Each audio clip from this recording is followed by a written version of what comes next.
हमारे पुराणों में हर चीज के लिए कथा है, वैसे ही वास्तुशास्त्र के लिए भी कथा है। आपको जानना है वास्तुशास्त्र के बारे में कौन सी कथा है? वास्तुशास्त्र के बारे में जो कथा है वो शिव जी से रिलेटेड है कि जब अंधकासुर नाम के एक राक्षस के साथ उनका युद्ध हुआ था तो उसका वध करते समय उनके भाल प्रदेश से, उनके कपाल से एक पसीना जिसे हम कहते हैं उसका एक ड्रॉप नीचे गिरा था।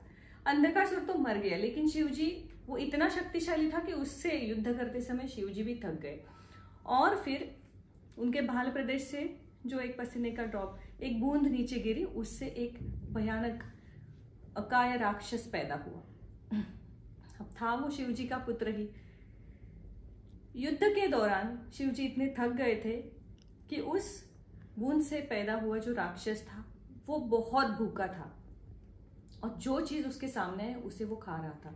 अंधकासुर के शरीर को तो उसने खा लिया, उतने में उसकी जो भूख है वो शमन नहीं हुई, तो वो और चीजें खाने के लिए सोचने लगा और उसने सोचा कि पूरा ब्रह्मांड ही खाया जाए। इसके लिए उसने शिव जी की आराधना शुरू की। हम सबको पता है कि शिव जी कितने भोले हैं, जैसे ही कोई उनकी पूजा आराधना करेगा वो तुरंत वर देने के लिए तैयार हो जाते हैं और इसी चीज से सारे देव और दानव डर गए। तो सारे देव और दानव ने अंधकासुर को जमीन पे उल्टा लिटाया और उसके हाथ पैर पकड़ के उनको शिव जी के पास लेके गए और कहा कि प्रभु आप ही हमें इससे बाहर निकालिए। तब शिव जी ने कहा कि उसे भूख लगी है, तो अगर पूरे ब्रह्मांड से हर घर से एक वैश्विक ग्रास यानी एक निवाला उसे मिले तो वो ब्रह्मांड को नहीं खाएगा। और वो राक्षस अग्री हो गया, उसने सहमति दे दी और उसने कहा कि हाँ, मुझे अगर रोज हर घर से खाना मिलेगा तो फिर मैं ब्रह्मांड को नहीं खाऊंगा। तो जो वास्तु पुरुष की आकृति आप देखते हो वो जमीन पे अपने पेट के बल लेटा हुआ है और उसके हाथ पांव जो है वो ऐसे जकड़े हुए हैं। अब इसके पीछे का साइंस अगर हमें जानना है तो बड़ी सिंपल सी बात है।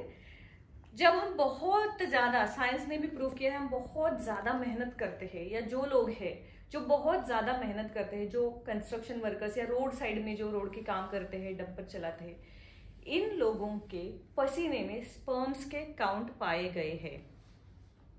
तो ये जो कथा है, इस कथा के बाद जो हमारा वास्तु पुरुष है उसका जन्म हुआ और तब से वास्तु पुरुष के लिए आग्नेय कोण में एक वैश्विक ग्रास रखने की प्रथा चलित हो गई है। हम देखते हैं हमारे पूर्वज जो थे हर बार खाना खाते समय एक निवाला बाहर निकाल के रखते थे और बाद में उसे बाहर रखते थे। चिड़ियों के लिए खाना रखते थे, पंछियों के लिए, प्राणियों के लिए, हर चीज को सांत्वन करने के बाद फिर वो अपना ग्रास लेते थे। अब इस वास्तुशास्त्र की कथा के बाद ये जो वास्तु पुरुष है और ये जो वास्तुशास्त्र है, इसका हमारे जीवन पे क्या प्रभाव पड़ेगा, ये अगर हमें जानना है तो इसके लिए आप मुझसे जुड़े रहिए और हम धीरे धीरे पूरा वास्तुशास्त्र सही तरीके से जानने का एक प्रयास करेंगे। शुभम भवतु।